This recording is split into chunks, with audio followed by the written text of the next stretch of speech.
പ്രാർത്ഥിക്കുക. അമ്മേ പരിശുദ്ധ അമ്മേ, അമ്മേ പരിശുദ്ധ ദൈവമാതാവേ, അന്ന് അങ്ങ് കൃപാസനത്തിൽ പ്രത്യക്ഷപ്പെട്ട് വരാൻ പോകുന്ന മഹാദുരന്തത്തിൽ നിന്ന് രക്ഷപ്പെടാനും എല്ലാവർക്കും വേണ്ടി പ്രാർത്ഥിക്കുവാനും ആവശ്യപ്പെട്ടിട്ട് 20 വർഷം കഴിഞ്ഞ ഈ വേളയിൽ കൃപാസനത്തിലൂടെ ഞങ്ങൾക്കും ഈ ദേശത്തിനും അങ്ങ് മധ്യസ്ഥം തേടി തന്ന എല്ലാ അനുഗ്രഹങ്ങൾക്കും കൃപകൾക്കും ഞങ്ങളിപ്പോൾ ഹൃദയം നിറഞ്ഞ നന്ദി പറയുന്നു. അമ്മേ പരിശുദ്ധമേ, ജപമാല മാതാവേ, സകല പ്രാർത്ഥനയോടും ചേർത്ത് ഞങ്ങളിപ്പോൾ പ്രാർത്ഥിക്കുന്ന ഈ കുടുംബത്തിന്റെ പ്രത്യേക നിയോഗം. ഇന്നത്തെ ആവശ്യം മക്കളെ, അമ്മയുടെ പ്രത്യക്ഷീകരണത്തിന്റെ ഈ ദ്വാദശക വേളയിൽ ഞങ്ങൾക്ക് സാധിച്ചു തരുവാൻ കനിയണമേ. ആമേൻ. വിശ്വാസ പ്രമാണം. സർവശക്തനായ പിതാവും ആകാശത്തിന്റെയും ഭൂമിയുടെയും സൃഷ്ടാവുമായ ദൈവത്തിൽ ഞാൻ വിശ്വസിക്കുന്നു. അവിടുത്തെ ഏകപുത്രനും ഞങ്ങളുടെ കർത്താവുമായ ഈശോ മിശിഹായിലും ഞാൻ വിശ്വസിക്കുന്നു. ഈ പുത്രൻ പരിശുദ്ധാത്മാവിനാൽ ഗർഭസ്ഥനായി കന്യകാമറിയത്തിൽ നിന്ന് പിറന്ന് പൊന്തിയോസ് പീലാത്തോസിന്റെ കാലത്ത് പീഡകൾ സഹിച്ച് കുരിശിൽ തറയ്ക്കപ്പെട്ട് മരിച്ച് അടക്കപ്പെട്ട് പാതാളങ്ങളിൽ ഇറങ്ങി മരിച്ചവരുടെ ഇടയിൽ നിന്ന് 3-ാം നാൾ ഉയർത്ത് സ്വർഗത്തിലേക്ക് എഴുന്നള്ളി സർവശക്തിയുള്ള പിതാവായ ദൈവത്തിന്റെ വലതുഭാഗത്തിരിക്കുന്നു. അവിടെ നിന്ന് ജീവിക്കുന്നവരെയും മരിച്ചവരെയും വിധിക്കുവാൻ വരുമെന്നും ഞാൻ വിശ്വസിക്കുന്നു. പരിശുദ്ധാത്മാവിലും ഞാൻ വിശ്വസിക്കുന്നു. വിശുദ്ധ കത്തോലിക്കാ സഭയിലും പുണ്യവാന്മാരുടെ ഐക്യത്തിലും പാപങ്ങളുടെ മോചനത്തിലും ശരീരത്തിന്റെ ഉയർപ്പിലും നിത്യമായ ജീവിതത്തിലും ഞാൻ വിശ്വസിക്കുന്നു. ആമേൻ. സ്വർഗ്ഗസ്ഥനായ ഞങ്ങളുടെ പിതാവേ, അങ്ങയുടെ നാമം പൂജിതമാകണമേ. അങ്ങയുടെ രാജ്യം വരണമേ. അങ്ങയുടെ തിരുമനസ് സ്വർഗത്തിലെ പോലെ ഭൂമിയിലും ആകണമേ. അന്നു വേണ്ടുന്ന ആഹാരം ഇന്ന് ഞങ്ങൾക്ക് തരണമേ. ഞങ്ങളോട് തെറ്റ് ചെയ്യുന്നവരോട് ഞങ്ങൾ ക്ഷമിക്കുന്നത് പോലെ ഞങ്ങളുടെ തെറ്റുകൾ ഞങ്ങളോടും ക്ഷമിക്കണമേ. ഞങ്ങളെ പ്രലോഭനത്തിൽ ഉൾപ്പെടുത്തരുതേ, തിന്മയിൽ ഞങ്ങൾ രക്ഷിക്കണമേ. ആമേൻ. നന്മ നിറഞ്ഞ മറിയമേ, സ്വസ്തി. കർത്താവ് അങ്ങയുടെ കൂടെ സ്ത്രീകളിൽ അങ്ങ് അനുഗ്രഹിക്കപ്പെട്ടവളാകുന്നു. അങ്ങയുടെ ഉദരത്തിൻ ഫലമായി ഈശോ അനുഗ്രഹിക്കപ്പെട്ടവനാകുന്നു. പരിശുദ്ധ മറിയമേ, തമ്പുരാന്റെ അമ്മേ, പാപികളായ ഞങ്ങൾക്ക് വേണ്ടി ഇപ്പോഴും ഞങ്ങളുടെ മരണസമയത്തും തമ്പുരാനോട് അപേക്ഷിക്കണമേ. ആമേൻ. കർത്താവേ, നിന്റെ ഉന്നതമായ നാമത്തിന് സ്തോത്രം ചെയ്യുന്നു. കർത്താവേ, നിന്റെ വിശുദ്ധ പൗരോഹിത്യത്തെ മഹത്വപ്പെടുത്തണമെന്ന് പ്രാർത്ഥിക്കുന്നു. കർത്താവേ, സഭയിലുള്ള സാന്നിധ്യം നീ പ്രകടമാക്കണേ. 39 വർഷം ഞാൻ അർപ്പിച്ച കുർബാനയുടെ യോഗ്യതയാണ്. കൃപാസനത്താരെ ജീവനോടെ പ്രത്യക്ഷപ്പെട്ട പരിശുദ്ധ അമ്മയുടെ മാധ്യസ്ഥതരെ അങ്ങയുടെ മക്കൾ ഇപ്പോൾ ആശീർവദിക്കപ്പെടുന്നു. കർത്താവ്, ഈ ആശീർവാദം അവർക്ക് നിലനിൽക്കാൻ ഇടയാക്കണമെന്ന് പ്രാർത്ഥിക്കുന്നു. ഞാൻ നിനക്ക് സ്നേഹത്തിൽ നിങ്ങൾ നിലനിൽക്കാൻ ഈശോ പറഞ്ഞില്ല കർത്താവേ. അതുപോലെ തന്നെ കർത്താവ്, നീ പറഞ്ഞു, ഞാൻ നിങ്ങളെ പറഞ്ഞയക്കുന്നു, ഞാൻ നിങ്ങളെ നിയോഗിക്കുന്നു, നിങ്ങൾ എൻ്റെ സ്നേഹത്തിൽ നിലനിൽക്കുവേൻ. അപ്പോൾ നിലനിൽപ്പിൻ്റെ വരങ്ങൾ അങ്ങയുടെ മക്കൾക്ക് നൽകണം ഈശോയെ. അത് വസ്തുവായ, അത് അനുഗ്രഹമായാലും കൃപയായാലും കർത്താവെ, അങ്ങയുടെ മക്കൾക്ക് നിലനിൽപ്പിൻ്റെ വരങ്ങൾ നൽകണമെന്ന് ഈ പ്രാർത്ഥിക്കുന്ന കർത്താവെ. കർത്താവ്, നിൻ്റെ ഉന്നതമായ നാമത്തിന് സ്വസ്ഥം ചെയ്യുന്ന കർത്താവെ.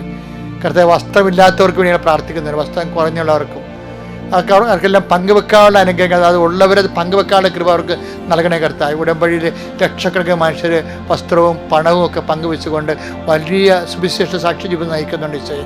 അവരെല്ലാം നീ ആ കൃപയെ നിലനിർത്തണമെന്ന് പ്രാർത്ഥിക്കുന്നു കർത്താവെ. കർത്താവ്, നിൻ്റെ വിശുദ്ധ പൗരോഹിത്യത്തെ മഹത്വപ്പെടുത്തണമേ. കർത്താവ്, കിടപ്പ് രോഗികളെ സംബന്ധിച്ച് പ്രാർത്ഥിക്കുന്നു, ബൈസ്റ്റാൻഡേഴ്സിനെ സംബന്ധിച്ച് പ്രാർത്ഥിക്കുന്നു. കർത്താവ്, ഇപ്പോഴും ഡയാലിസിസിന് വിധേയമാകുന്നവരെ സംബന്ധിച്ച് പ്രാർത്ഥിക്കുന്നു. ഇപ്പോഴും കർത്താവ്, മരണത്തോട് മല്ലടിക്കുന്നവരെ സംബന്ധിച്ച് പ്രാർത്ഥിക്കുന്നു. കർത്താവ്, ഇപ്പോഴും വെന്റിലേറ്ററിലായിരിക്കുന്നവരെ സംബന്ധിച്ച് പ്രാർത്ഥിക്കുന്നു. കർത്താവിൻ്റെ മാലാഖ അവരെ സന്ദർശിക്കുക. ഈ പ്രാർത്ഥനയുടെ ശക്തിയാൽ കൃപാസന അൾത്താറെ ജീവനോടെ പ്രത്യക്ഷപ്പെട്ട പരിശുദ്ധ അമ്മയുടെ പ്രത്യക്ഷത്തിന് യോഗ്യതയാണ്. ഇപ്പോഴ് കഠോരമായ മാനസിക പീഡകളിലും ഉറ്റവരും ഉടയവരും വേർപിരിഞ്ഞു പോയതിൻ്റെ സങ്കടങ്ങൾ ജീവിക്കുന്ന മരണ വീടുകളും മരണം കഴിഞ്ഞ വീടുകളിലും കർത്താവെ അങ്ങ് കയറിച്ചെല്ലുമെന്ന് പ്രാർത്ഥിക്കുന്നു. എൻ്റെ കർത്താവിൻ്റെ ഉന്നതമായ നാമത്തിൽ സഭയുടെ അധികാരത്തിൽ കുരിശിൻ്റെ അടയാളത്തിൽ മാരക രോഗങ്ങൾ, തീരാവേദികൾ, ജീവിത ദുരിതങ്ങൾ, കുഞ്ഞുങ്ങളെക്കുറിച്ചുള്ള ആദികൾ, ഭീതികൾ യേശു ക്രിസ്തുവിന്റെ നാമത്തിൽ മാറിപ്പോകൊണ്ട് പ്രാർത്ഥിക്കുന്നു. കർത്താവ്, മക്കളെ ഓർത്ത് വേദനിക്കുന്നവരെ, ഭർത്താവിനെ ഓർത്ത് വേദിക്കുന്നവരെ, ബന്ധുക്കളെ ഓർത്ത് വേദനിക്കുന്നവരെ, കേസിനെ ഓർത്ത് വേദനിക്കുന്നവരെ, കടങ്ങളെ ഓർത്ത് വേദനിക്കുന്നവരെ, ഇല്ലായ്മയെക്കുറിച്ച് ഓർത്ത് വേദനിക്കുന്നവരെ, പല കാര്യങ്ങളും കൃത്യമായിട്ട് ഡേറ്റ് ബൗണ്ടായിട്ട് കിട്ടേണ്ട കാര്യങ്ങൾ കിട്ടുമോ ഇല്ലയോ എന്നറിയാതെ ആദ്യകൊള്ളുന്നവരെ, എല്ലാവരുടെ മേലും ദൈവത്തിൻ്റെ ഇന്നത്തെ ദിവസം കർത്താവിൻ്റെ കൃപ നിന്റെ ഉദ്യമങ്ങളെ ആശീർവദിക്കുകയും നിന്നെ ഉത്സാഹപരിതമാക്കുകയും ചെയ്യട്ടെ. എൻ്റെ കർത്താവിൻ്റെ ഉന്നതമായ നാമത്തിൽ കൃപാസാൽത്താറെ ജീവനോടെ പ്രത്യക്ഷപ്പെട്ട പരിശുദ്ധ അമ്മയുടെ മാധ്യസ്ഥതയിൽ ഞാൻ നിന്നെ ഇന്നത്തെ ദിവസം ആശീർവദിക്കുന്നു. എൻ്റെ മക്കളെ, ഇന്നത്തെ വചനം വിശുദ്ധ ലൂക്കായുടെ സുവിശേഷം 19:8. സക്കേവൂസ് എഴുന്നേറ്റ് പറഞ്ഞു, എഴുന്നേറ്റ് പറഞ്ഞു, കർത്താവേ, ഇതാ എന്റെ സ്വത്തിൽ പകുതി ഞാൻ ദരിദ്രർക്ക് കൊടുക്കുന്നു. ആരുടെയെങ്കിലും വക വഞ്ചിച്ചെടുത്തിട്ടുണ്ടെങ്കിൽ 4 ഇരട്ടിയായി തിരിച്ചു കൊടുക്കുന്നു. ഇതൊക്കെ നമ്മൾ ഒത്തിരി കേട്ടുള്ളതല്ലേ. പക്ഷെ നിങ്ങൾ കേൾക്കാത്തൊരു കാര്യമാണ് അതുകൊണ്ട് ഞാൻ പറയാൻ ഉദ്ദേശിക്കുന്നത്. ഞാൻ ഉദ്ദേശിക്കണല്ല, ഇന്നലെ ധ്യാനിപ്പിച്ചപ്പോഴേ അത്താരെ വെച്ച് ഈശോ പറഞ്ഞതാണ് സക്കേവൂസ് എന്താ സംഭവിച്ചതെന്ന്. സക്കേവൂസിനും മത്തായിക്ക് സംഭവിച്ചത് എന്താണെന്നറിയാമോ? ഈ ചുങ്കക്കാരാണ് രണ്ടുപേരും, മത്തായി സക്കേവൂസും ചുങ്കക്കാരല്ലേ. ഈ സക്കേവൂസിനെയും മത്തായിനെയൊക്കെ ജനങ്ങൾക്ക് ഭയങ്കര പുച്ഛമാണ്. അത് നിങ്ങൾക്ക് അറിയാമല്ല. കാര്യം എന്താ? ഇവരെ ടാക്സ് കളക്ടേഴ്സാണ്. ഇവർ ആർക്ക് വേണ്ടിയാണ് ടാക്സ് കളക്ട് ചെയ്യണത്? ഇത് ഇവരെ യജമാന രാജ്യമുണ്ട്, റോമ യജമാന രാജ്യമാണ്. ഇവരെ അടിമകളാണ്. സീസറിന് ഒരു 10 രൂപ 10 നാണയം, സ്വർണ്ണ നാണയം കൊടുക്കണം, അതാണ് നികുതിയെങ്കിൽ ഇവന്മാരിവിടെ വന്നിട്ട് ഈ ടാക്സ് കളക്ടേഴ്സ്, അവിടെ ഇടനില വേറെ ഒത്തിരി പേരുണ്ടല്ലോ, ഗവർണർ വരെയുള്ള ആൾക്കാരുണ്ട് അതിൻ്റെ ഇടയിൽ. ഇവർക്കെല്ലാം അവരുടെ ആയിട്ടുള്ള ഓഹരി കിമ്പളം കൊടുക്കണം, കൈക്കൂലിയും കൊടുക്കണം. അപ്പം അതുകൊണ്ട് എന്ത് ചെയ്യും? ആ പാറയിൽ പാവപ്പെട്ട ജനങ്ങൾക്ക് കൊടുക്കും. അവർ 10 പറയുമ്പോൾ ഇവർ 50 പിരിക്കും. പക്ഷേ ഈ കാർഷിക നഷ്ടവും കാലാവസ്ഥ ഭേദമൊക്കെ ഉണ്ടാകുമ്പോൾ, മഴയൊക്കെ കിട്ടാൻ വരുമ്പോൾ കാർഷിക വിളവൊന്നും ഉണ്ടാകത്തില്ല. പക്ഷേ എന്നാലും ഇവരെ കഴുത്തിന് കുത്തിപ്പിടിച്ച് ഇവിടെ കുടലും പണ്ടും പറിച്ചെടുക്കണ പോലെ അവർ ഈ നികുതിയും പിടിച്ചുകൊണ്ട് പോകും. അവർ തന്നില്ലെങ്കിൽ, കൊടുക്കാത്തവരൊക്കെ ഗുണ്ടകളെ വിട്ടുകൊണ്ട് അവർ തല്ലും. അപ്പോൾ അതുകൊണ്ട് ഭയങ്കര പേടി. അതിങ്ങനെ അരിച്ചവും പുച്ഛവുമാണ് ശരിക്കും ഈ ചുങ്കക്കാരോട്. അതാണ് ചുങ്കക്കാരും വേശികളും എന്നൊക്കെ പറയണത്. യഹൂദനെ അങ്ങനെയാണ്, അത്ര അറപ്പാണ് ഇവനോട്. അവർ ചുങ്കക്കാരെ കാണുമ്പോൾ. പക്ഷേ ആ അറപ്പ് മാറ്റാൻ വേണ്ടി കർത്താവ്, ഇവരിങ്ങനെ സോഷ്യലായിട്ട് ഡിപ്രൈവ്ഡ് ആയിട്ടുള്ള ഒരു വർഗമല്ലേ, ദൈവത്തിൻ്റെ ഒരു മനസ്സ് കണ്ടില്ലേ. സക്കേവൂസ് പറഞ്ഞ സക്കേവൂസേ, നിന്നെക്കുറിച്ചും ഈ മത്തായിനെക്കുറിച്ചൊക്കെ ഭയങ്കര അറപ്പാണ് ആൾക്കാർക്ക്. ഞാൻ ആ അറപ്പ് മാറ്റിത്തരാം. ഞാൻ നിങ്ങളുടെ വീട് വന്ന് നിങ്ങളുടെ വീട് വന്ന് ഭക്ഷണം കഴിക്കുമ്പോഴേ നിങ്ങൾക്ക് മനസ്സിലാകത്തില്ലേ, ആൾക്കാർക്ക് മനസ്സിലാകത്തില്ലേ, നിങ്ങൾ ആ മുഖ്യധാരയിലേക്ക് നിങ്ങളെ കൊണ്ടുവരികയാണ്. ഈ സക്കേവൂസിനെയും മത്തായിനെയൊക്കെ മുഖ്യധാരയ്ക്ക്, സമൂഹത്തെ മുഖ്യധാരയെ കൊണ്ടുവരാൻ വേണ്ടി ചെയ്ത പരിപാടിയാണ്. അവിടെ പോയിരുന്ന പന്തിഭോജനം, അവിടെ കൂടെ പോയിരുന്ന ഭക്ഷണം കഴിക്കും. അപ്പോൾ ആൾക്കാർ വേദിക്കൊക്കെ അവിടെയൊക്കെ നോക്കിയിരിക്കും, ദേ കടക്കണം, അതേ കണ്ട ആൾക്കാർക്ക് തലയൊക്കെ വെക്കും, ദേ ആ വെറുക്കപ്പെട്ടവൻ്റെ അടുത്ത് പോയി ഭക്ഷണം കഴിക്കാനുണ്ടല്ലേ എന്ന് പറയുമ്പോൾ പരിചയമുള്ളവരൊക്കെ പറയും, അവരെ വീട്ടിൽ നിന്ന് വിളിക്കും, നിങ്ങളും വാ, അവരും വരും. അങ്ങനെ സക്കേവൂസിനെയൊക്കെ കർത്താവ് വയറ്റ് വാഷ് ചെയ്യുകയാണ് ശരിക്കും പറഞ്ഞാൽ. എന്തൊരു സ്നേഹമാണല്ലേ കർത്താവിൻ്റെയൊക്കെ സ്നേഹമേ, നമുക്ക് സഹിക്കാൻ പറ്റത്തില്ല, അത്ര സ്നേഹമാണ്. അതുകൊണ്ട് അവസാനം സക്കേവൂസ് ഈ സ്നേഹം അനുഭവിച്ച് മറന്നുപോയി. കർത്താവിനെ പറഞ്ഞു, കർത്താവേ ഞാൻ ഇനി ചെറുതാകാൻ പോവുകയാണ്. ഇവൻ ആൾക്കാരൊക്കെ പിരിച്ച് കണ്ടിച്ച് പണം കൊണ്ട് വലുതായിക്കൊണ്ടിരിക്കുകയാണ്. ആ പുള്ളിക്കാരൻ, ഞാൻ ഇനി ചെറുതാകാൻ പോവുകയാണ്, നീ എന്നിൽ വളർന്നാൽ മതി. പണ്ട് യോഹന്നാൻ അങ്ങനെ പറഞ്ഞില്ലേ? എന്താ പറഞ്ഞിരിക്കണത്? യോഹന്നാൻ 3:30 എടുത്ത്, അവൻ വളരുകയും, യോഹന്നാൻ പറഞ്ഞ അവൻ വളരുകയും ഞാൻ കുറയുകയും വേണം. അതാണ് സംഭവിച്ചത്. അത് പറഞ്ഞ സക്കേവൂസ് എന്താ പറയുന്നത്? സക്കേവൂസ് പറഞ്ഞ ഇതാണ്, ഇനി കർത്താവ് തന്നെ അംഗീകരിക്കുകയും സമൂഹത്തിലുള്ള അറപ്പുകൾ മാറ്റിയെടുക്കുകയും തന്നെ ചേർത്ത് പിടിക്കുകയും ചെയ്തില്ലേ. അപ്പം അതുകൊണ്ട് എന്താണ്, ഇത്രയും സ്നേഹമുള്ളവന് അവൻ ആ സ്നേഹം, ദൈവസ്നേഹം എന്നിൽ വളരണം. ഞാനെന്ത് ചെയ്യണം? ചതിക്കുകയും വഞ്ചിക്കുകയും എടുക്കണം. ഞാനിങ്ങനെ കുറയണം, എൻ്റെ ചതി കുറയണം, എൻ്റെ വഞ്ചന കുറയണം, കർത്താവിന് സ്നേഹം കൂടണം. അതാണ് യോഹന്നാൻ 3:30 പറയണത്. അവൻ വലുതാകണം, ഞാൻ കുറയണമെന്ന് പറയണത്. അപ്പം അതുകൊണ്ട് എപ്പോഴും നമ്മൾ ചെയ്യേണ്ടത് ദൈവത്തിൻ്റെ ഒരു സ്നേഹത്തിൻ്റെ രീതി അതാണ്. ആ സ്നേഹം കിട്ടാൻ വേണ്ടി നമ്മളിതുപോലെ നമ്മളെ ദൈവത്തിൽ നിന്ന്, എൻ്റെ സ്നേഹത്തിൽ നിന്ന് അകറ്റണ എല്ലാ സ്വഭാവങ്ങളിൽ നിന്നും അത് കുറഞ്ഞ് വരണം. എന്നിട്ട് ദൈവസ്നേഹം കൂട്ടിക്കൊണ്ടുവരണം. അപ്പോൾ എന്നാ പറ്റും? അപ്പോഴേ അതാണ് ഞാൻ നേരത്തെ പറഞ്ഞത്, ഇരുളിനെ കീഴടക്കാൻ, വെളിച്ചത്തെ കീഴടക്കാൻ ഇരുളിന് കഴിഞ്ഞില്ല എന്ന് പറയുന്നത്. ഇത് തന്നെയാ ശരിക്കും പറഞ്ഞാൽ ക്രിസ്തുവിലുള്ള വളർച്ച എന്ന് പറയുന്നത്.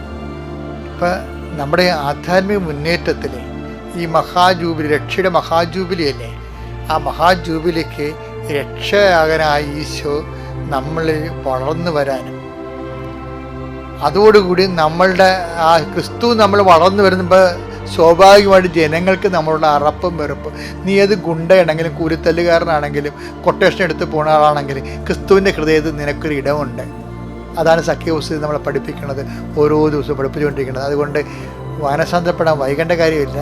കർത്താവിൻ്റെ കൃപയിലേക്ക് വളരാൻ വേണ്ടി ഈ വചനം പൂർണ്ണമായിട്ട് നീ നിന്നെ വിശുദ്ധീകരിക്കുകയും നിന്നെ ശക്തീകരിക്കുകയും ചെയ്യട്ടെ.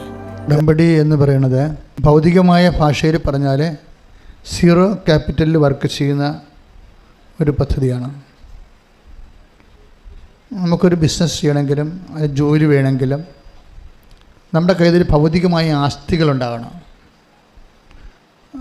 ഉടമ്പടി പ്രകാരം നമ്മൾ ദൈവത്തിൻ്റെ ആസ്തികളിലെ, ചിലപ്പോൾ ദൈവത്തിൻ്റെ ആസ്തികളിൽ മാത്രം ആശ്രയിച്ചും ഉടമ്പടി നമുക്ക് വിജയിപ്പിച്ചെടുക്കാൻ പറ്റും. ഞാൻ ഇങ്ങനെ ആമുഖമായിട്ട് എന്താ ഇങ്ങനെ പറഞ്ഞതെന്ന് വെച്ച് കഴിഞ്ഞാൽ, നിങ്ങൾ ആവലാതിപ്പെടേണ്ട ഒരു കാര്യമില്ല. നമ്മുടെ കൗണ്ടർ പാർട്ട്, നമ്മൾ ഇൻറ്ററാക്ട് ചെയ്യുന്ന വ്യക്തി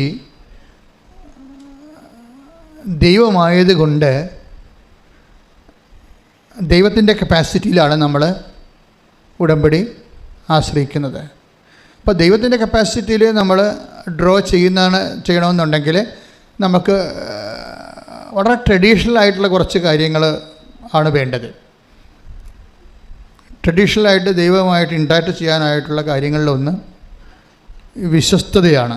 ദൈവം ഓർക്കുന്നത് വിശ്വസ്തതയാണ്. അപ്പം നിസ്സാര കാര്യമല്ല വിശ്വസ്തത എന്ന് പറയുന്നത്. അപ്പോൾ പ്രവാചകന്മാരുടെയൊക്കെ പ്രാർത്ഥന പരിശോധിച്ചാൽ പ്രവാചകന്മാർ ദൈവത്തോട് പറയുന്നത് തന്നെ, എൻ്റെ പൂർവ്വകാലങ്ങളിലുള്ള അങ്ങയോടുള്ള വിശ്വസ്തത അങ്ങ് ഓർക്കണമേ. അത് വല്ലാത്ത പ്രാർത്ഥനയാണ്. ഒരു പ്രാർത്ഥന ദൈവം സ്വീകരിക്കണമെങ്കിൽ അതിൻ്റെ ബേസ്മെൻറ്റിൽ വിശ്വസ്തത, എൻ്റെ വിശ്വാസത്തെ ഓർക്കണമേ എന്നല്ല പ്രാർത്ഥിക്കണത്. നമുക്ക് വചനം എടുക്കാം. ശ്രുതികടെ ഹല്ലേലൂയ.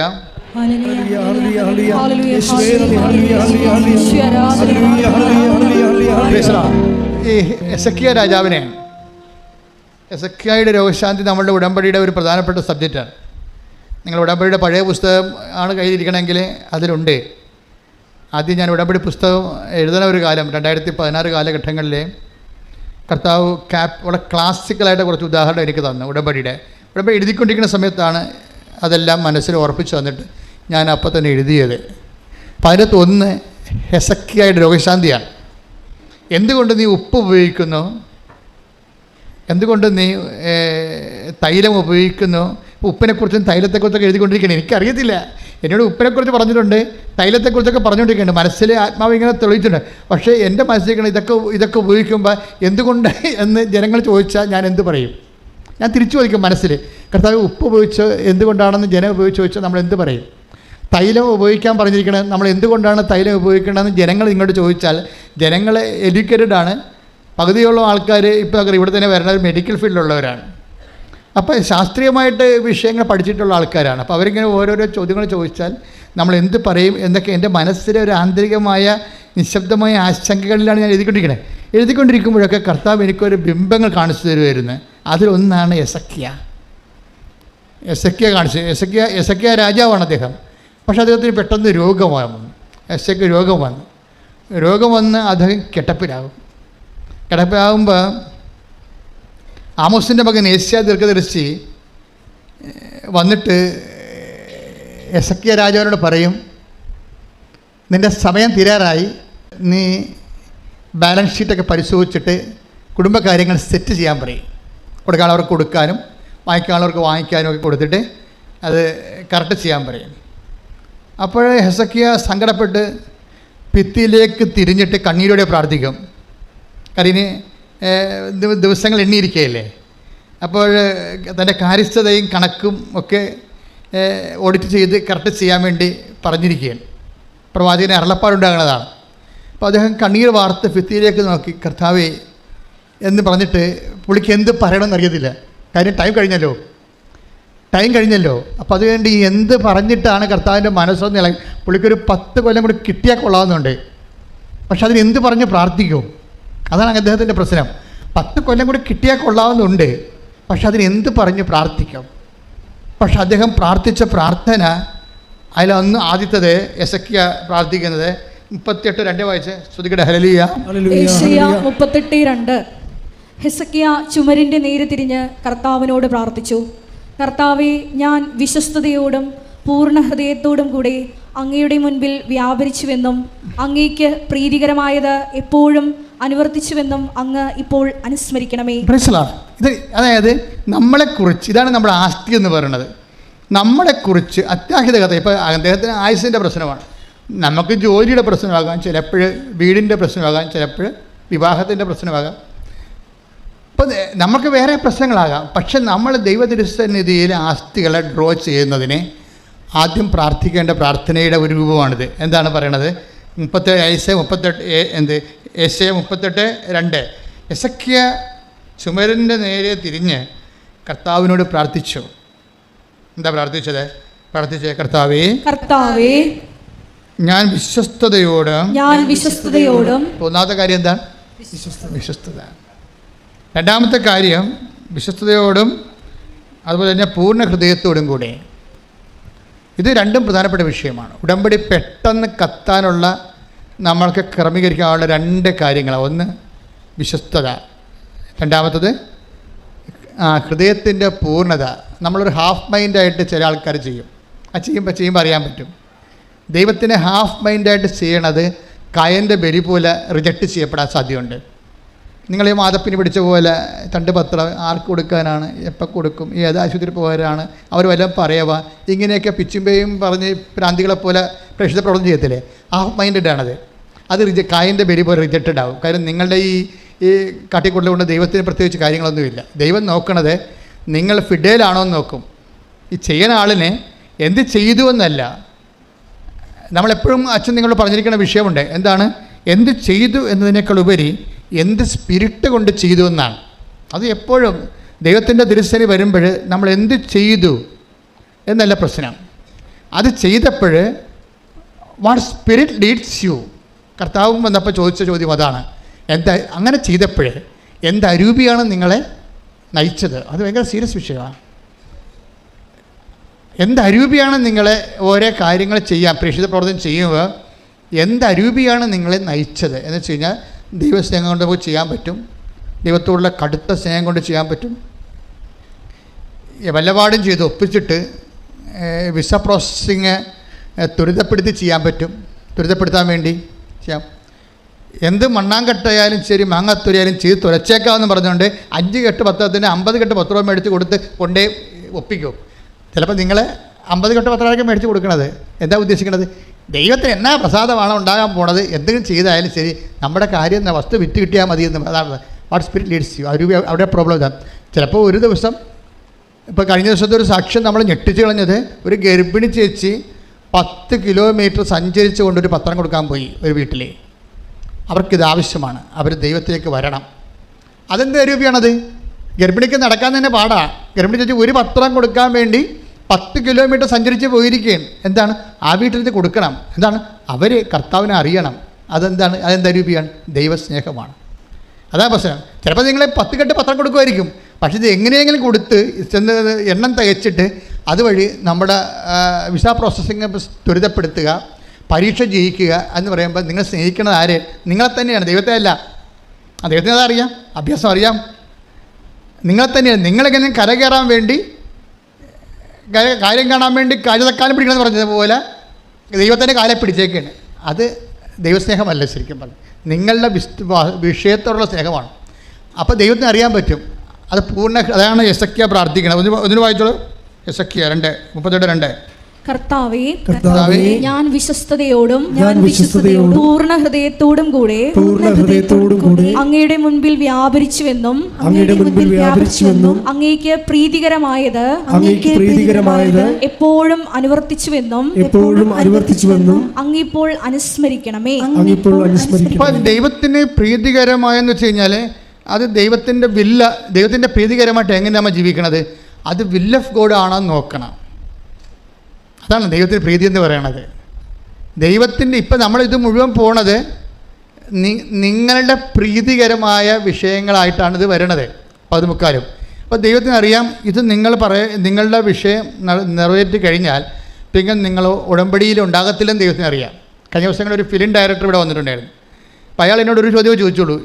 അയാൾ കുറേ നേരം ഇതിൻ്റെ അകത്ത് ഉടമ്പടി എടുക്കുന്നവരെ കണ്ട് നിൽക്കണം അയാൾ. എന്നിട്ട് അയാളുടെ കൂടെ ഒരു അച്ഛൻ വന്നിരുന്നു. അച്ഛനെ കയറി കണ്ടേച്ചും അച്ഛൻ പറഞ്ഞു എൻ്റെ കൂടെ ഒരു ഡയറക്ടർ വന്നിട്ടുണ്ട്, അച്ഛനെ ഒരു മിനിറ്റ് സംസാരിക്കാവോ, വല്ല കുഴപ്പമുണ്ടോ എന്ന് ചോദിച്ചു. ഇല്ല, വിളിക്കാൻ പറഞ്ഞു. അപ്പോൾ ഡയറക്ടർ വന്ന് എൻ്റെ മുമ്പിൽ ഇരിക്കുകയാണ്. എന്നിട്ട് അയാൾ എന്നോട് ഒരു ചോദ്യം ചോദിച്ചു, ഈ ഉടമ്പടി എടുക്കുന്ന കക്ഷികൾ ഉടമ്പടി ജീവിക്കുന്നുണ്ടോ അച്ഛാന്ന് ചോദിച്ചു. ഞാൻ എടുത്ത വായിക്കും പറഞ്ഞ് 15% എന്ന് പറഞ്ഞു. അതാണ് അത് എൻ്റെ മനസ്സിൽ ഈശോ തന്നിരിക്കുന്ന 15%. അയാൾ ചോദിച്ചത് ഉടമ്പടി എടുത്ത വ്യക്തികൾ ഇപ്പോൾ സിനിമാ നടന്മാരും അതുപോലെ തന്നെ പൈലറ്റുമാരും അതുപോലെ തന്നെ ശാസ്ത്രജ്ഞന്മാരും വക്കീലന്മാരും ജഡ്ജിമാരും ഒക്കെ ഉടമ്പടി എടുത്തിട്ടുണ്ട്. അപ്പോഴേ സാധാരണ മനുഷ്യർ ഉടമ്പടി എടുത്തിട്ടുണ്ട്. അപ്പോൾ അവരുടെ ചോദ്യം ഇതാണ്, ഉടമ്പടി എടുത്ത വ്യക്തികൾ ഉടമ്പടി ജീവിക്കുന്നുണ്ടോ, അവരുടെ പിന്നീടുള്ള അവരുടെ ജീവിതം എങ്ങനെയാണെന്ന് ചോദിച്ചു. പിന്നീടുള്ളവരുടെ ജീവിതം എങ്ങനെയാണ് അതാണ് ചോദ്യം. അച്ഛനല്ല ചോദിച്ചത്, അൽമേനിയാണ് വിശ്വാസിയാണ് ചോദിച്ചത്. അപ്പോൾ ഞാൻ എടുത്ത വായിക്കുക, ഞാൻ ചിന്തിച്ചല്ല മറുപടി പറഞ്ഞു. എടുത്ത കാര്യം എനിക്ക് റെഡിമെയ്ഡ് ആൻസർ അതിനതുണ്ട്. ഞാൻ പറഞ്ഞു 15% ഉടമ്പടി ജീവിക്കുന്നുണ്ട്, ബാക്കി 80% പോക്കാണെന്ന് പറഞ്ഞു. 85% സംബന്ധിച്ചിടത്തോളം അപ്പോഴുള്ള ഉടമ്പടിയും അപ്പോഴുള്ള പ്രാർത്ഥനയും അതിൻ്റെ ഒരു കാര്യം കാണലും കണ്ടു കഴിഞ്ഞാൽ പിന്നെ അവർ പഴയ അവരുടെ ജീവിതത്തിലേക്ക് പോകും തിരിച്ച്. ഇത് ദൈവത്തിന് അറിയാം, ദൈവത്തിന് അറിയാതെ. അതുകൊണ്ട് പക്ഷേ നിങ്ങളുടെ കണ്ണേരും കരച്ചിലും കണ്ടുമ്പോൾ ജീവിച്ച് പോട്ടോ എന്ന് വിചാരിച്ചുകൊണ്ട് ദൈവം അത് ചെയ്തു തരണമെന്നേ ഉള്ളൂ. പക്ഷെ നാളെ കാര്യങ്ങളൊരു പ്രശ്നം ഉണ്ടായാൽ നിങ്ങൾക്ക് പ്രാർത്ഥിക്കാൻ പറ്റത്തില്ല. എന്താ കാര്യം? പ്രാർത്ഥിക്കണമെങ്കിൽ ഇങ്ങനെ പ്രാർത്ഥിക്കാൻ പറ്റത്തുള്ളൂ. നമ്മൾ ഭൂതകാലത്തെ നമ്മൾ അഡ്രസ്സ് ചെയ്തുകൊണ്ട് ദൈവത്തോട് പ്രാർത്ഥിക്കാൻ പറ്റത്തുള്ളൂ. ഭൂതകാലത്തെ അഡ്രസ്സ് ചെയ്തുകൊണ്ട്, അതാണ് ആസ്തി എന്ന് പറയണത്. ഭൂതകാലം എന്ന് പറയുന്നത് കഴിഞ്ഞുപോയ കാലം. കഴിഞ്ഞുപോയ കാലത്തെ അഡ്രസ്സ് ചെയ്യുമ്പോൾ അത് വളരെ വളരെ ഈഡിറ്റതായിരിക്കണം. ഇപ്പോൾ എസക്കിയ എന്താ പ്രാർത്ഥിക്കണത്? എൻ്റെ കഴിഞ്ഞുപോയ കാലം അത് വിശ്വസ്തതയുടെ കാലമായിരുന്നു. എൻ്റെ കഴിഞ്ഞുപോയ കാലം അത് പൂർണ്ണ ഹൃദയത്തോടെ അങ്ങേ സ്നേഹിച്ച കാലമായിരുന്നു. അത് നീ ഇപ്പോൾ ഓർക്കണം, വർത്തമാന കാലത്ത് ഓർക്കണം. ദൈവം വർത്തമാന കാലത്ത് ഓർക്കേണ്ടത് ഭൂതകാലത്തെ വിശ്വസ്തതയാണ്. എൻ്റെ ദൈവത്തിലെ ഭൂതകാലത്തെ വിശ്വസ്തത, ഭൂതകാലത്തെ കഴിഞ്ഞുപോയ കാലത്തെ ദൈവസ്നേഹം, പൂർണ്ണ ഹൃദയത്തോടെയുള്ള ദൈവസ്നേഹത്തെക്കുറിച്ച് നിനക്ക് അതിൻ്റെ ഒരു ആസ്തി ഉണ്ടെങ്കിലേ ദൈവം അറ്റകൈ ചെയ്യാൻ തയ്യാറാകും. അറ്റകൈ എന്ന് വെച്ച് കഴിഞ്ഞാൽ ഇപ്പം ഞാൻ എനിക്ക് ആനാറമ്പൽ പിതാവ്, എൻ്റെ പിതാവ്, ഞാനും പിതാവായിട്ട് ബിഷപ്പ് ഹൗസിൽ സംസാരിച്ചുകൊണ്ടിരിക്കുകയാണ്. ഓരോ കാര്യങ്ങൾ പറഞ്ഞുകൊണ്ടിരിക്കുന്ന സമയത്ത് കൃപാസനത്തെക്കുറിച്ച് ഡിസ്കഷനിൽ വന്നപ്പോൾ പിതാവ് പറഞ്ഞു, ഇത് അത്ഭുതങ്ങളുടെ ധ്യാനകേന്ദ്രമാണെന്ന് പുറത്തറിയണത്. ബിഷപ്പുമാരൊക്കെ പറഞ്ഞിട്ടുണ്ട്, എന്താണ് ആനാറമ്പ അവിടെ ഭയങ്കര അത്ഭുതമാണ് നടക്കണതെന്ന്. അപ്പോൾ ഇത് ധ്യാനകേന്ദ്രമാണെന്ന് പിതാക്കന്മാർക്ക് അങ്ങനെ കുറച്ച് ഐഡിയ ഇല്ല. ഇത് അത്ഭുതങ്ങൾ നടക്കുന്ന സ്ഥലമാണെന്നാണ് കേരളത്തിലെ ബിഷപ്പുമാർ ഞങ്ങളുടെ ബിഷപ്പിന് കൊടുത്തിരിക്കുന്ന ഒരു നോട്ട്. അപ്പോൾ എൻ്റെ ബിഷപ്പ് എന്നോട് പറഞ്ഞ് അത്ഭുതങ്ങളുടെ സ്ഥലമാണെന്നാണ് പുറത്തുള്ള റിപ്പോർട്ടെന്ന് പറയുന്നത്. അപ്പോൾ ഞാൻ പറഞ്ഞാൽ ശരിയാണ് പിതാവ്, അത് ശരിയാണ് പിതാവ്. കാര്യം വെച്ചാൽ ദൈവം എവിടെയുണ്ടോ അവിടെ അത്ഭുതം ഉണ്ടാവും. It is very simple.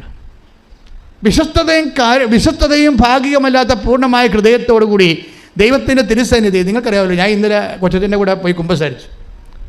അപ്പോൾ എനിക്ക് കുറച്ച് ദിവസമായിട്ട് തോന്നിയപ്പോൾ ഒരു ദിവസം ഇങ്ങനെ വന്നപ്പോൾ എനിക്ക് തോന്നി, ഞാനങ്ങനെ രാവിലെ എഴുന്നേറ്റ് വരുമ്പോൾ ഞാനൊരു അപേക്ഷയൊക്കെ പിടിച്ച് മാതാവിൻ്റെ മുമ്പിൽ നിൽക്കണം. സ്വപ്നമാണേ, ഒരു അപേക്ഷയൊക്കെ പിടിച്ച്, നിങ്ങളുടെ അപേക്ഷയാണ്, നിങ്ങൾക്ക് വേണ്ടി ഞാനിങ്ങനെ മാതാവിൻ്റെ മുമ്പിൽ നിൽക്കണ സമയത്ത് പക്ഷെ മാതാവിൻ്റെ ഈ രൂപക്കൂടി ഔസപിതാവ് ഇതേ കളറിൽ തന്നെ ഉണ്ട്. അത് ഞാൻ നേരത്തെ കണ്ടിട്ടുണ്ട്, ഞാൻ അല്ലാതെ തന്നെ പകൽ കണ്ടിട്ടുണ്ടത്. പക്ഷേ സ്വപ്നത്തിൽ വീണ്ടും വന്നു. ഔസപിതാവും മാതാവും കണ്ണടച്ച് എൻ്റെ അപേക്ഷ ഗൗനിക്കാതെ ഇങ്ങനെ ഉറങ്ങിക്കൊണ്ട് നിൽക്കണം. അപ്പോൾ രാവിലെ എഴുന്നേറ്റപ്പോൾ ഞാൻ ഡെസ്പായി. അപ്പോൾ എന്തോ കുഴപ്പമുണ്ടല്ലോ എന്ന് വിചാരിച്ചു. അപ്പോൾ ഇനി ജനങ്ങളുടെ കുഴപ്പമാണെങ്കിൽ ഞങ്ങൾക്കത് ഇവിടെ പ്രാർത്ഥിച്ച് തീർക്കാൻ പറ്റും. മധ്യസ്ഥ പ്രാർത്ഥന സ്ട്രോങ് ആക്കാൻ ഞാൻ എക്സിക്യൂട്ടീവ് വിളിച്ച് കൂട്ടി ഉടനെ മധ്യസ്ഥ പ്രാർത്ഥന സ്ട്രോങ് ആക്കാൻ പറഞ്ഞു. പിന്നെ ഞാൻ ഓർത്ത് ഇനി എൻ്റെ കുഴപ്പമില്ലാണെന്ന് വെച്ചാൽ ഞാൻ ഉടനെ വിചാരിച്ച് പോരാ, കുറച്ച് ദിവസമായി കുമ്പസാരിച്ചിട്ട് ഞാൻ പോയി കുമ്പസാരിക്കാതെ കുമ്പസാരിച്ചു.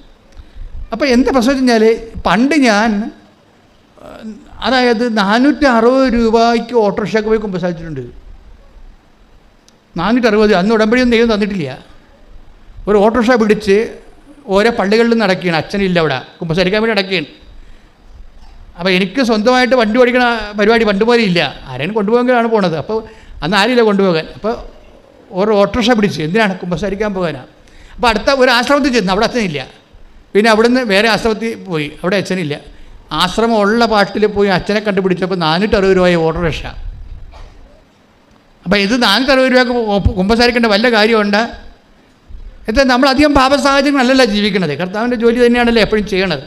അപ്പോൾ പക്ഷേ എങ്കിലും ഞാൻ കുമ്പസാരിക്കാൻ വേണ്ടി 460 രൂപ പിടിച്ച് ഓട്ടോറിക്ഷ പിടിച്ച് പോകുമ്പോൾ അതിനാണ് വിശ്വസ്തത എന്ന് പറയുന്നത്.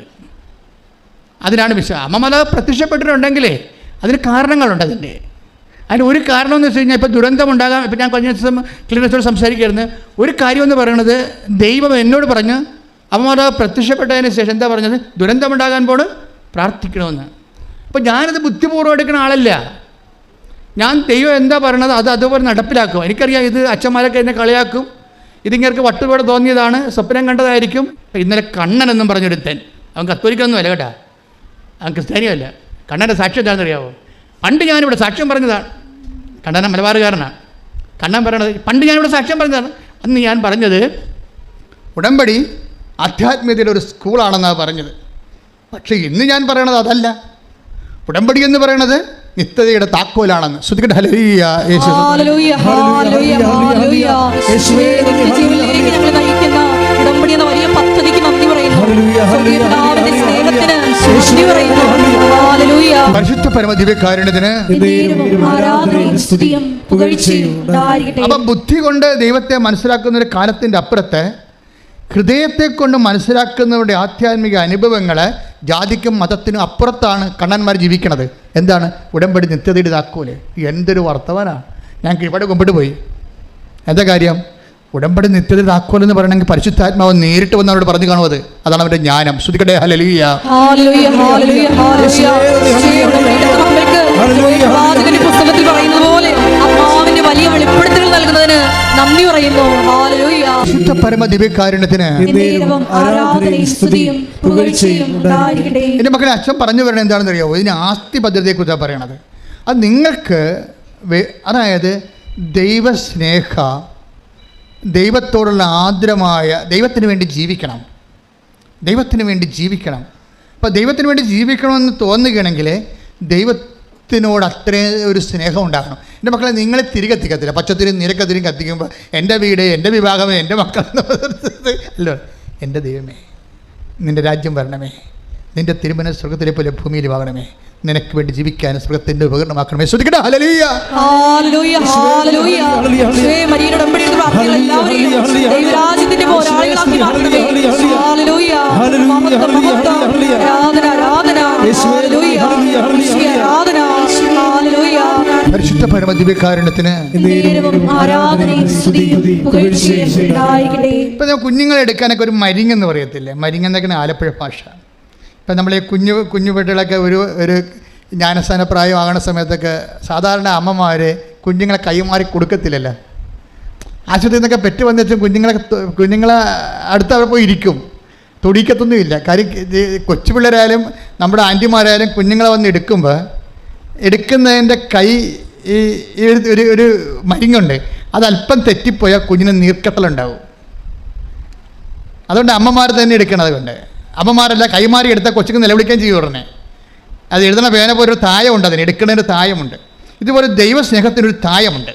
ഞാൻ നിങ്ങൾക്ക് മനസ്സിലാകുന്ന ഭാഷ സംസാരിച്ചാൽ ദൈവസ്നേഹത്തിനൊരു തായമുണ്ട്. നമ്മൾ ദൈവത്തിൻ്റെ മകനാണെന്ന് ദൈവത്തിന് തോന്നണം, അല്ലാതെ എന്തോ ഒരു ഫങ്ഷണറി ആണെന്ന് തോന്നരുത്.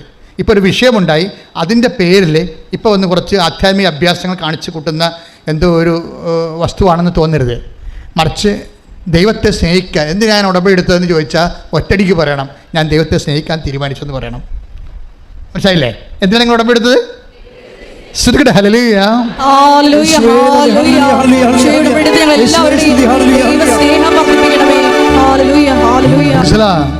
കഴിഞ്ഞ ദിവസങ്ങളിൽ ഒരു സാക്ഷ്യം ഉണ്ടായിരുന്നു. ഞാൻ ഇട്ടിട്ടുണ്ടത്, യൂട്യൂബിലുണ്ട്. അവരുടെ പേര് അതായത് സിമി തൃപ്പൂണിത്തറ. സിമിയുടെ സാക്ഷ്യം നമുക്ക് കേട്ടാൽ നമുക്ക് ത്രില്ലടിക്കും. എന്ന് വെച്ച് കഴിഞ്ഞാൽ ഒരു സിമിയുടെ വിഷയം എന്ന് പറഞ്ഞാൽ ആദ്യം പറഞ്ഞുതരാം. അയാൾ കല്യാണം കഴിച്ചു കഴിഞ്ഞിട്ട് പിന്നെ നമ്മുടെ ഈ ഫെലോപ്പിയൻ ട്യൂബ് അല്ല ഈ നമ്മളുടെ ഗർഭനാളിയില്ലേ അതിന് ക്യാൻസറാണ്. അപ്പോൾ ഒരു ക്യാൻസർ വന്ന് അതിൻ്റെ ഗർഭനാളി ഒരെണ്ണം എടുത്ത് കളഞ്ഞ്. അപ്പോൾ എന്നിട്ട് അവൾക്ക് നല്ല ധൈര്യമാണ്, കുഴപ്പമൊന്നുമില്ല, അത്യാവശ്യം പ്രാർത്ഥനയൊക്കെ ഉള്ള ആളാണ്. പക്ഷെ അതിനേക്കാൾ ഉപരി ശാസ്ത്രത്തിൽ വിശ്വാസമുണ്ട് എന്നാണ് അവൾ പറഞ്ഞത്. ഞാൻ പ്രാർത്ഥനയൊക്കെ ഉള്ള ആളാണ്, പക്ഷെ എന്നാലും എനിക്ക് ഒരു അണ്ടനാളി എടുത്ത് കളഞ്ഞിട്ടും എനിക്ക് മരുന്നുണ്ടല്ലോ, ഡോക്ടറുണ്ടല്ലോ, ശാസ്ത്രമുണ്ടല്ലോ, സയൻസ് ഉണ്ടല്ലോ എന്നൊക്കെ പറഞ്ഞ് ഞാൻ വിശ്വസിച്ച് ഞാനങ്ങനെ ധൈര്യം പെട്ടിരുന്നു. ഇപ്പോൾ കുറച്ച് കഴിഞ്ഞപ്പോൾ ഒരു 6 മാസം കഴിഞ്ഞപ്പോൾ ചികിത്സ പോകുന്നുണ്ട്. പക്ഷേ പിന്നീട് ചെക്ക് ചെയ്തപ്പോൾ വീണ്ടും സെക്കൻഡ് സ്റ്റേജ് ക്യാൻസർ വന്നു. അപ്പോൾ ഡോക്ടർ പറഞ്ഞ് കീമോ സ്റ്റാർട്ട് ചെയ്യാമെന്ന് പറഞ്ഞു. അപ്പോൾ ഞാൻ പറഞ്ഞു സയൻസ് ഉണ്ടല്ലോ, ഡോക്ടർ ഉണ്ടല്ലോ, ശാസ്ത്രമുണ്ടല്ലോ, എനിക്കത് പ്രശ്നമൊന്നുമില്ല, കീമോ എടുത്തിട്ട് ഒത്തിരി പേര് രക്ഷപ്പെടുന്നുണ്ടല്ലോ, പിന്നെ എന്താ പ്രോബ്ലം, ഞാനങ്ങനെ മൈൻഡ് ചെയ്തില്ല. ഞാൻ വളരെ ക്ലിയറായിട്ട് പോയി. അങ്ങനെ ഒരു മാസം കഴിഞ്ഞ് ഒരു കൊല്ലം കഴിഞ്ഞപ്പോൾ അപ്പോൾ ഞാൻ ഓക്കെ ആയിട്ട് ജോലിയൊക്കെ ചെയ്യുന്നുണ്ട്. അത് പോയ ക്യാൻസർ 3-ാം പ്രാവശ്യം വന്ന് 3-ാം പ്രാവശ്യം എൻ്റെ ഇവിടെ തോളിലൊരു മുഴ വന്ന് എൻ്റെ പെൽവിക് റീജിയനിലൊക്കെ അരക്കെട്ടിന് താഴെയും അരക്കെട്ടോട് ബന്ധപ്പെട്ട ഭാഗങ്ങളെല്ലാം ഇതുപോലെ മുഴകൾ വന്നു. അപ്പോൾ ഡോക്ടർ പറഞ്ഞു പെറ്റ് സ്കാൻ എടുക്കണമെന്ന് പറഞ്ഞു. അപ്പോൾ പെറ്റ് സ്കാൻ എടുത്തു. അപ്പോൾ കുറച്ച് വ്യാപിച്ചിട്ടുണ്ട് എന്ന് പറയുമ്പോൾ അപ്പോൾ ഡോക്ടർ പറഞ്ഞു നമുക്ക് നോക്കാം എന്ന് പറഞ്ഞു. അപ്പോഴെൻ്റെ ചങ്ക് പതറിപ്പോയി. ഇത്രയും നാൾ ഡോക്ടർ കുഴപ്പമില്ല എന്ന് പറഞ്ഞതെന്ന് വെച്ചാൽ ഇപ്പോൾ പറഞ്ഞത് എന്താണ്, നമുക്ക് നോക്കാം. അപ്പം ഞാൻ വിശ്വസിച്ച സയൻസിനെ എവിടെയോ അടി പതറുന്നുണ്ട്. ആ പതർച്ച തിരിച്ചടിച്ച് കൊടുക്കുക. കാര്യമുള്ള മുടിയൊക്കെ പോയി, ലക്ഷണം മാറി. അപ്പോൾ ഇനി എന്ത് ചെയ്യുമെന്ന് അറിയാൻ പാടില്ല, അതേ പോയി. മനസ്സിലായില്ലേ? 3-ാം സ്റ്റേജ് വന്നിട്ട് 1.5 കൊല്ലം 2 കൊല്ലം ഈ പേഷ്യൻ്റ് കടന്നു പോയിട്ടും സയൻസ് ഉണ്ടല്ലോ, ഡോക്ടർ ഉണ്ടല്ലോ, ചികിത്സയുണ്ടല്ലോ, എത്ര പേര് ചികിത്സിച്ച് സുഖപ്പെടുന്നുണ്ടല്ലോ എന്ന് പറഞ്ഞ് ധൈര്യപ്പെടുകയാണ്. അപ്പോഴും ഇവർക്ക് ഫുള്ളായിട്ട് ദൈവത്തിൽ ഇൻവെസ്റ്റ് ചെയ്യാൻ പറ്റണില്ല. എന്താ കാര്യം? ചികിത്സയുണ്ടല്ലോ, ഡോക്ടർ ഉണ്ടല്ലോ, സയൻസ് ഉണ്ടല്ലോ എന്നൊക്കെ പറഞ്ഞുണ്ടല്ലോ എന്നൊക്കെ പറഞ്ഞിട്ട് അവർ അതിന് അവലംബം വെച്ച് നിൽക്കുകയാണ്. ഇവിടെയാണ് ഈ എസെക്കിയാ പറയുന്നത്. ആ വചനം വായിച്ച മോളെ ശ്രുതികട്ടെ. യെശയ്യാ 38:3. കർത്താവേ, ഞാൻ വിശ്വസ്തയോടും പൂർണ്ണ ഹൃദയത്തോടും കൂടെ അങ്ങയുടെ മുൻപിൽ വ്യാപരിച്ചുവെന്നും അങ്ങേക്ക് പ്രീതികരമായത് എപ്പോഴും അനുവർത്തിച്ചുവെന്നും അങ്ങിപ്പോൾ അനുസ്മരിക്കണമേ. അപ്പൊ എസെക്കിയാ എന്താ പ്രാർത്ഥിക്കണത്? ഒന്ന്, എൻ്റെ പൂർവ്വകാലങ്ങളിലുള്ള വിശ്വസ്തത. പിന്നെ എന്താ? പൂർണ്ണമായ ഹൃദയത്തോടെ അങ്ങനെ തിരിച്ച് അവരുടെ പ്രശ്നം വേണ്ടത്. ഇപ്പോൾ ഡോക്ടർ ഉണ്ടല്ലോ, സയൻസ് ഉണ്ടല്ലോ, മെഡിസിൻ ഉണ്ടല്ലോ എന്ന് പറയുമ്പോഴേ പൂർണ്ണ ഹൃദയം ഇല്ലത്. ഹൃദയം 15 സയൻസിന് കൊടുത്തിരിക്കുകയും ഇവിടെയാണ് പ്രശ്നം വേണ്ടത്. നിങ്ങൾ സയൻസിന് കൊടുക്കും, ഞാനും ചികിത്സിക്കുന്നതാണ്, എനിക്കും രോഗം വന്നാൽ ഞാനും ചില സമയത്ത് ചികിത്സിക്കും. പക്ഷേ അതല്ല പ്രശ്നം. നമ്മൾ അതിന് ഹൃദയം കൊടുക്കരുത്. ഹൃദയം ആർക്കാണ് കൊടുക്കേണ്ടത്? ഹൃദയം സയൻസിനെയും ഡോക്ടറിനെയും കണ്ടുപിടിച്ച ദൈവത്തിനാണ് 1-ാം സ്ഥാനം കൊടുക്കേണ്ടത്. ശ്രുതികട്ടെ. ഹല്ലേലൂയ, ഹല്ലേലൂയ, ഹല്ലേലൂയ, ഹല്ലേലൂയ. യേശുവേ, എപ്പോഴും അങ്ങയുടെ സന്നിധിയിൽ